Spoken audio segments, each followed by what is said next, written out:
Hello, let me know where you're from in the world and what time it is after liking this video. We called her Space Girl. Her real name was Megan Daniels, but nobody actually called her that.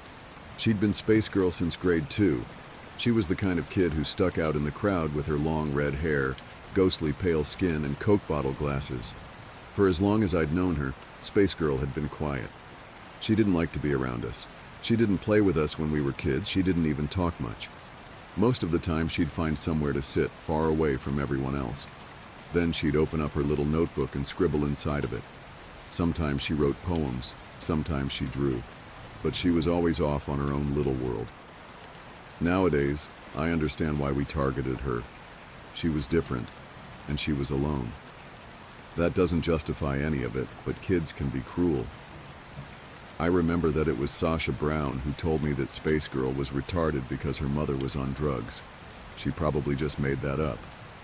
But we all believed it. She had always been the worst towards Space Girl, and she kept that up until the end. It all started in grade 5 when Sasha took her notebook. It had been raining that day, so we'd had an indoor recess.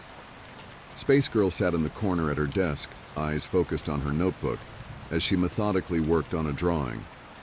Sasha and I had been sitting nearby at our desks, and we simply just watched her do her thing. "I can't believe they let that retard sit in with us," Sasha murmured. "Look at her. Why do they even let them in schools? They aren't going to learn anything." "Better than leaving her at home with her crackhead mom," said Tanya Everett. She and I weren't exactly friends, but she sat close to Sasha and I. "My dad says he sees a different car in front of her house every day. He says that she lets boys come and they pay her so they can have sex. None of us could actually say the dreaded S word at the time. Sex was still a terrible unknown thing, and we all had been raised to believe that nobody decent would ever do it." Space Girl paused, and her eyes darted away from her book to look at us. I can only imagine she'd heard us. Sasha just stared right back at her. "What?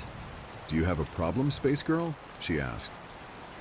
The teacher was out of earshot, and that gave her carte blanche to say whatever she wanted. Space Girl didn't respond. She just looked back down at her notebook, but Sasha had been challenged, or at least she thought she'd been. She looked over to the teacher's desk to make sure she was busy.